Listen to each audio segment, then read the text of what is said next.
So we have question example 1, and we are continuing here with this data set on the parts per million of PCBs found in pelican eggshells.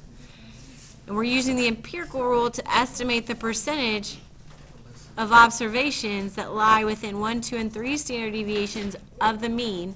So we entered that data into Google Sheets, and we calculated that X bar, that's the mean, is 206.45, and the standard deviation, lowercase s, is 66.42. And we're going to apply all 3 properties, starting with property 1. I'm just going to say P1, property 1.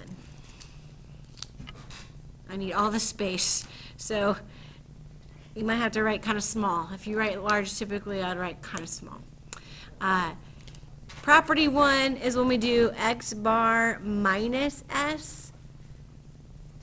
So that's going to be our 206.45 minus our 66.42, which is 140.03. And then X bar plus S, so that's the 206.45 plus 66.42. And that's your 272.87.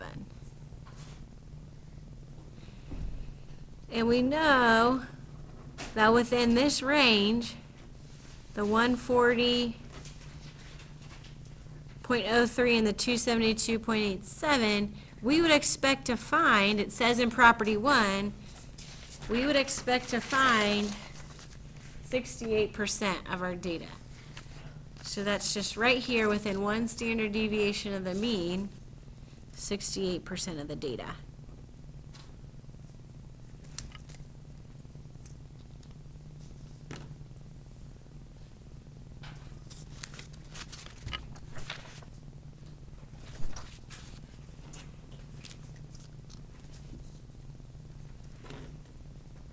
Property 2. So that's where we're going to do our X bar minus 2S, which is the 206.45 minus 2 times 66.42.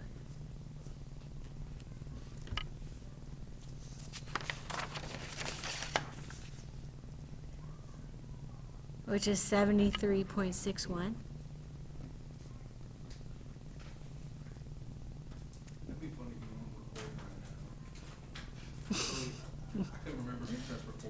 I do. I have got the countdown. X bar plus 2S is going to be your 206.45 plus 2 times 66.42. And that's going to be 339.29. So within 2 standard deviations of the mean, we expect to find 95% of the data. That's property 2.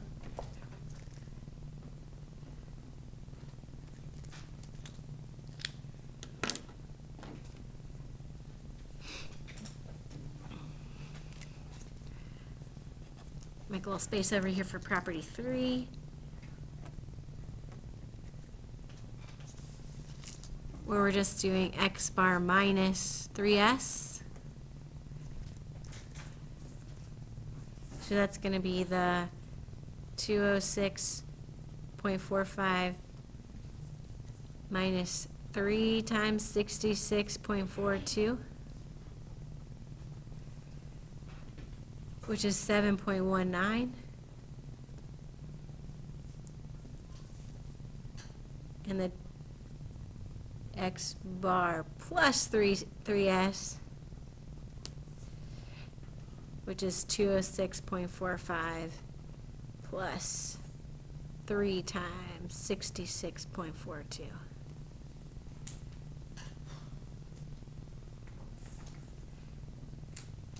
and that's equal to 405.71.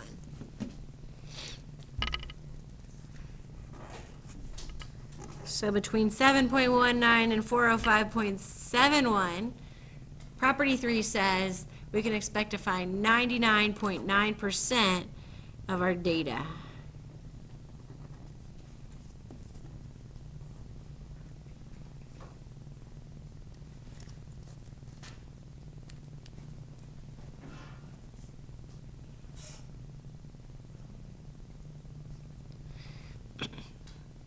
Now this is theoretical, okay? So it says approximately this percentage of our data. So we're going to go back and check. What percentage of our data actually lies within this range of 140.03 and 272.87? That's what question C is asking. So question C says, hey, what percentage lies within 1 standard deviation? We have to round to whole numbers strategically.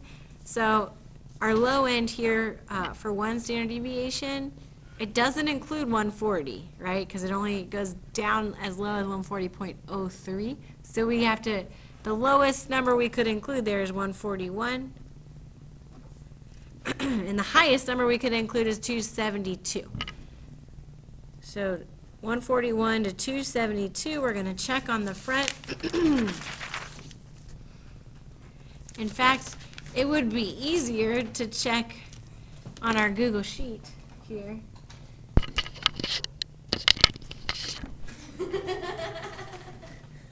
Hey guys. Oh, wow.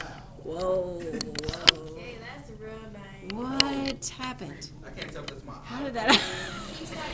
Hold on, what is going on? It's because it's seeing a loop of itself, so it's like looping over a loop. Once you change the screen, you'll be fine. It's like when you put two mirrors next to each other. Mm.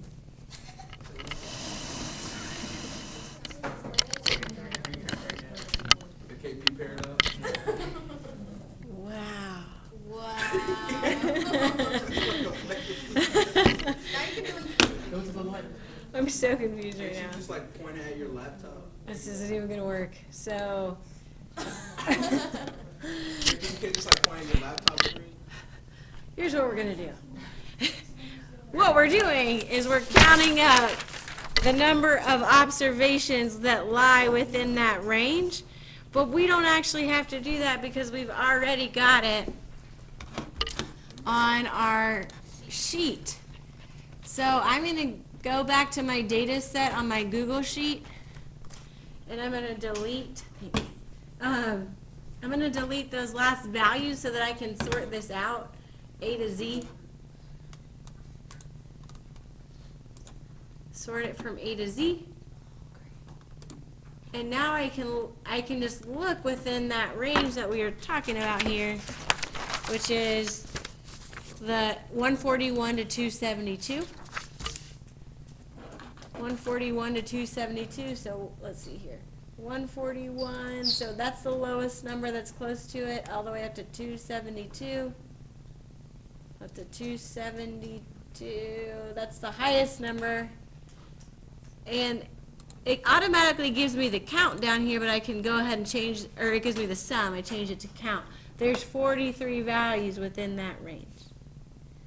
So if I made you count them all up from the front of this paper here, you would count within that range 43 values. So 43 of our 60 total values are between 141 and 272. We can calculate that as a decimal and then convert it to a percent. What do we get when we do 43 divided by 60?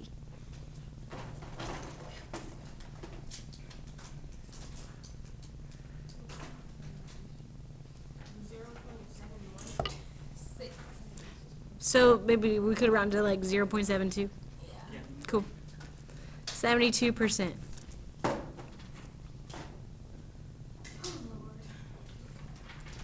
Within 1 standard deviation, deviation, we expect to find what percent? 68% within one standard deviation.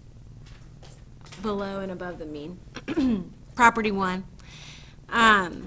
So we found a little bit more than 68% within one standard deviation, but pretty close to 68%. What about within 2 standard deviations? So this would be property 2.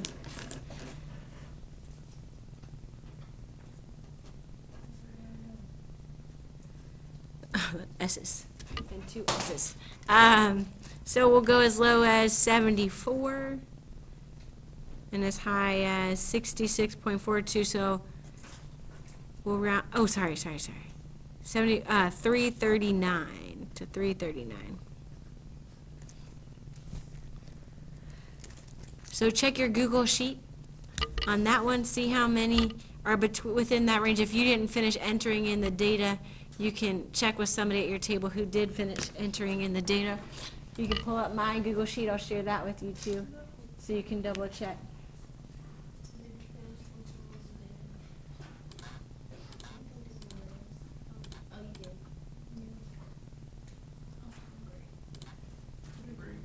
So you can check in Schoology and just click the link and count them with us.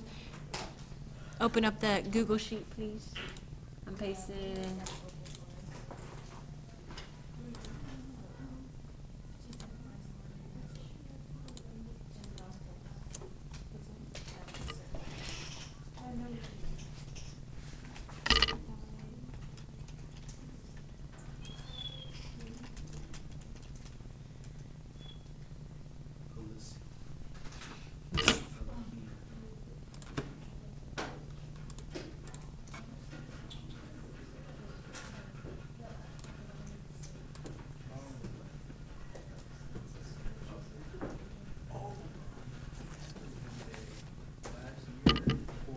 What'd you get? How many are in that range?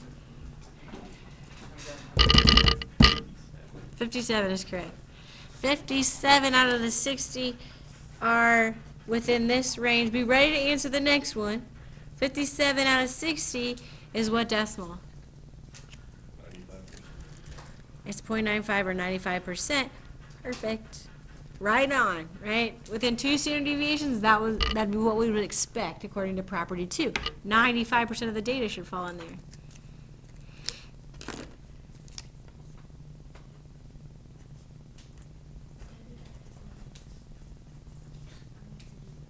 So within 3 S's or 3 standard deviations, as low as 8 and as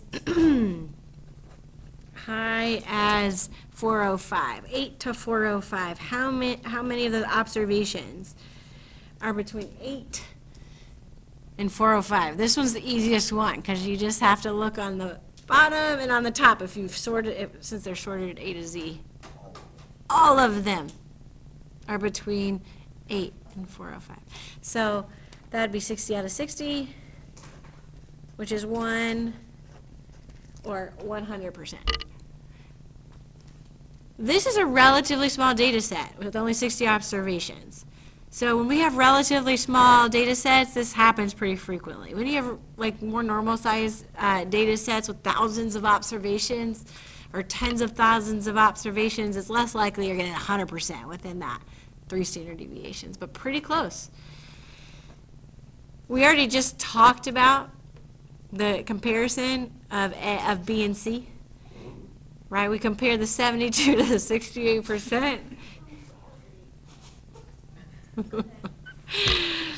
And the 95 compared to the 95%, right? The first one was a little off from the empirical rule.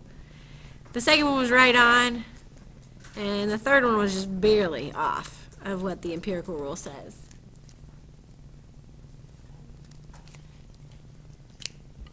We're going to take a minute now and try example 2. I want you to try and practice it on your own. We're going to apply properties 1, 2, and 3 once again into this scenario. Can someone volunteer to read about the forearms lengths of men? Thanks, Bryce. Oh, wow. From an earlier example, we know that the mean and standard deviation forearm length for a sample of 140 men are respectively. Presuming that the distribution of the hormones of the men in the sample is a roughly bell-shaped, which in fact it actually is, we can use the empirical rule to get more accurate estimates. Well done, thank you. So applying property 1 is just when you do the x bar minus s and the x bar plus s. I highly recommend, once you read, that you go ahead and write those values down in the context of x bar and s. So label those. So x bar equals 18.8 inches and s equals 1.12 inches. So then go ahead and apply those to the empirical rule. I'll be writing it up here, but not saying it out loud, so if you don't want to look up here, you just want to try it on your own and then check, you can do that.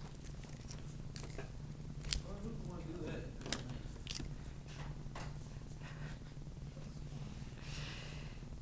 I need the help.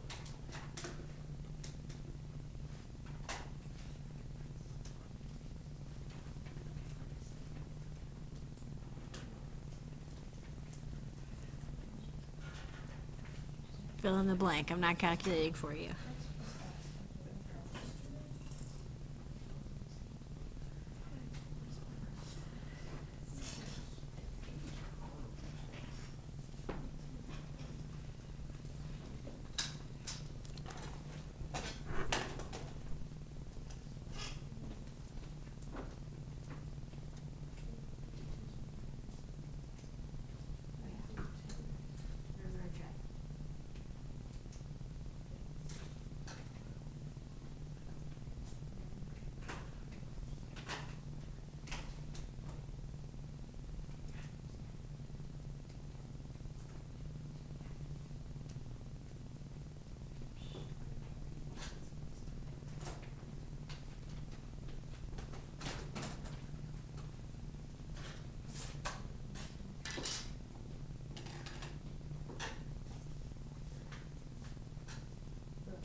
Wait, KP, which one's property 2? So property 2 says x bar minus 2s and x bar plus 2s.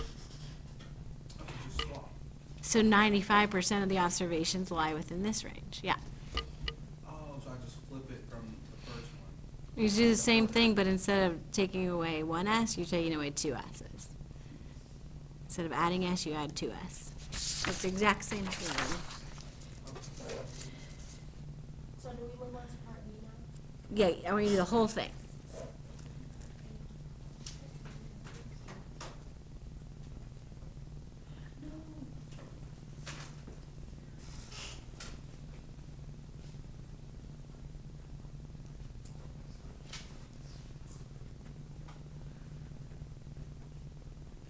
Do we round it up or something? Just rounded 2 decimal places.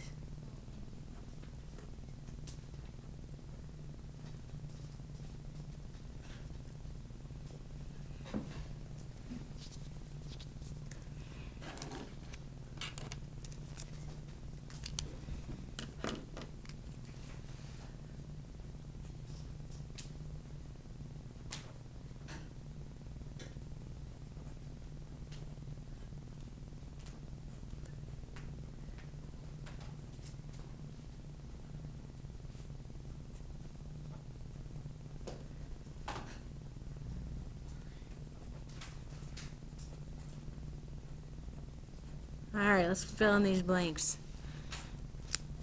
For property 1, what did you get? 19.92. Sounds good to me. And what was the lower end of that? Good. So, it says, make a pertinent statement. So, we could say, anybody can put that into the context of property one, within the context of this scenario for arm lengths?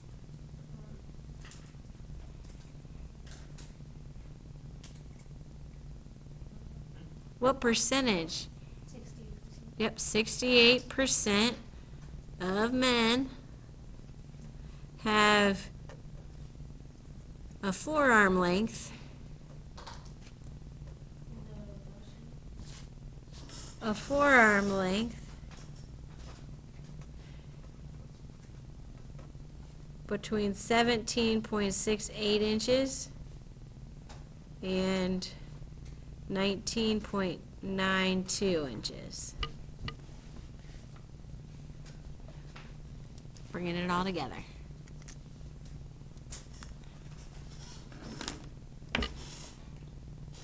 Jade, what did you get for B for those values?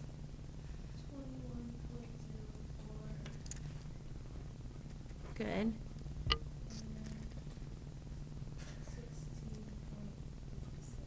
Good. 16.56.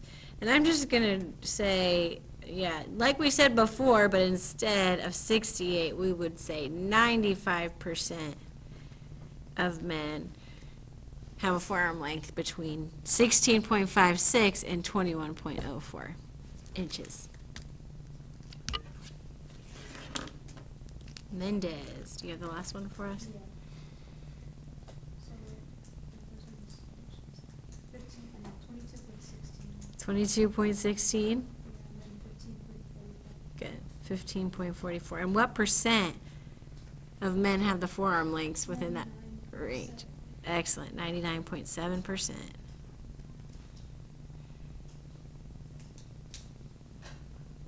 Ta-da! We did it. This is applying the empirical rule. That was the goal for today. Hopefully it's starting to sink in. I have 3 more examples that align with your, get this, 3 Math Excel questions. You only have 3 Math Excel questions that are new, plus 2 review from 3.2.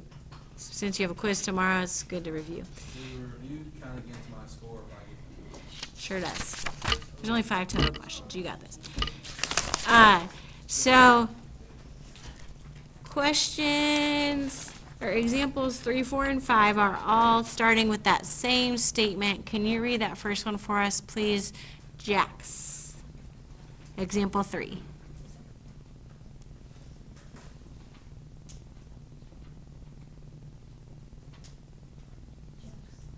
Example 3. Will you read example 3 for us, please?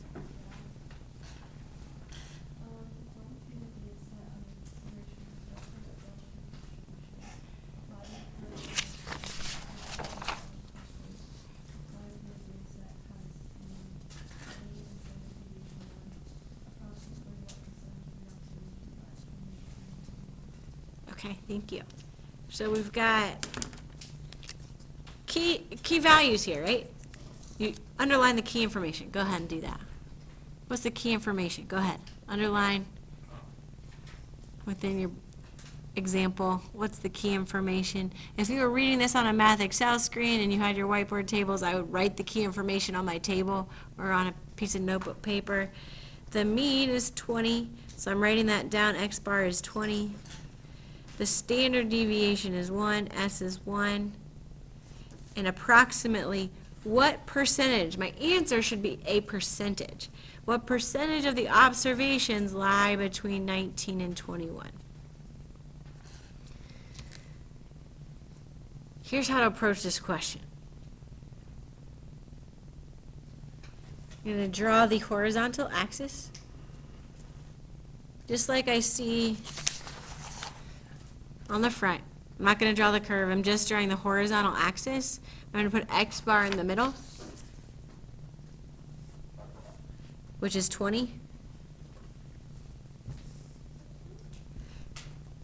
And then I'm going to go up 1 S and down 1 S. which is 1, right? I'm going to subtract 1, and I'm going to add 1 to the mean. Just so happens that those are the values I was looking for. Now your question on number 1 in your Math Excel might have you keep going, so for that purpose I'm just going to keep going here. So I'm going to add 2 S's, which is just going to get me 1 higher, 22. And I'll subtract 2 S's, 1 lower is 18. And then 3 S's is all I have to do. 3 above, 3 below. 1 more is 23. 1 more below is 17. So it's a minus 3S. Applying the empirical rule, what percent of the data is within this first standard deviation above and below the mean? Property 1. What percent of the data is within 1 standard deviation of the mean? Every time it's the same. It's 68%. So the answer here is just 68%.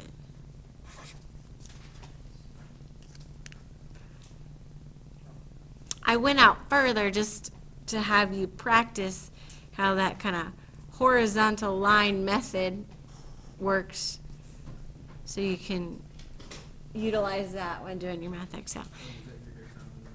Example 4, we have the quantitative data set under consideration, same as the last one, roughly bell-shaped. Apply the empirical rule. Jade, will you finish reading that one for us, please? Uh-huh.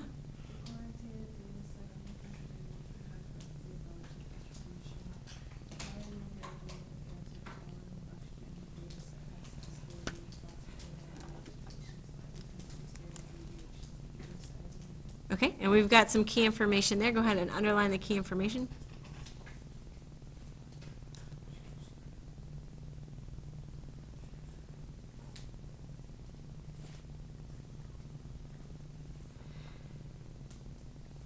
This time we're given the sample size. There's a lowercase letter that goes along with that. Does anybody remember what it is? N, nice. N equals 30.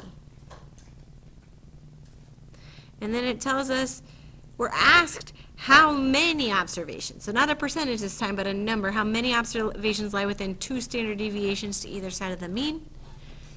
Empirical rule. Within 2 standard deviations of the mean, we expect to find 95% of our data. So 2 standard deviations translates to 95% of the data. And we can find out how many of the 30 are within those standard deviations just by multiplying the 2. I'm going to change the 95% to a decimal point 95 times 30. I'm going to get 28.5. I'm going to round that to 29. 29 observations.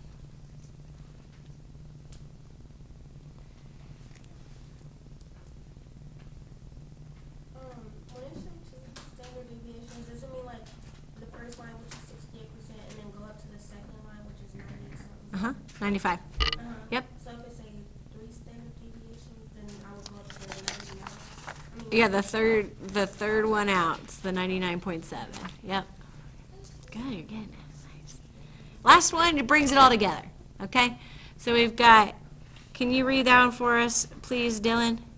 The quantitative data set under consideration as roughly a bell-shaped distribution. Apply the empirical rule. I'll answer the following question. The quantitative data set of size 70 has mean 40 and standard deviation 5. Approximately how many observations lie between 25 and 55? Okay, good. So how many, it's key to read this. How many is going to be a number, not a percent. And we want lies between 25 and 55. So again, I'm going to apply the horizontal line method. I'm going to put X bar right there in the middle. X bar here is 40. N is 70, and S is what?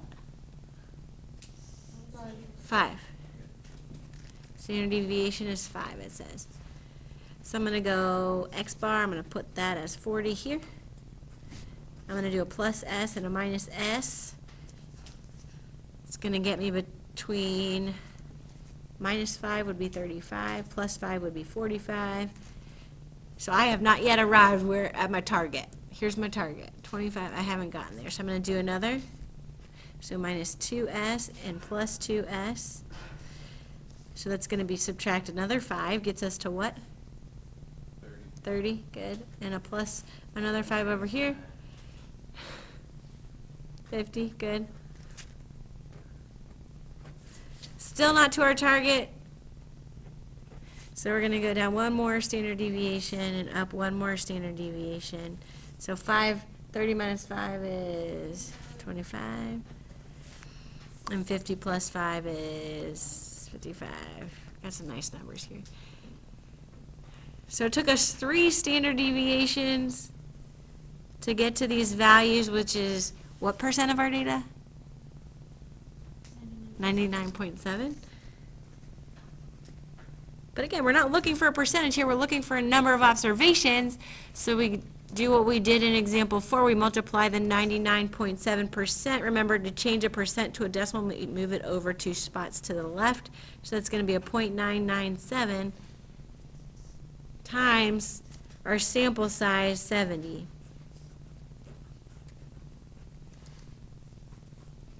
Which gets us 69.8.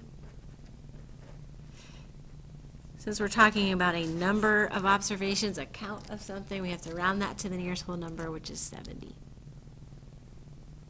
So that concludes our notes for today. And, Like and subscribe. yes.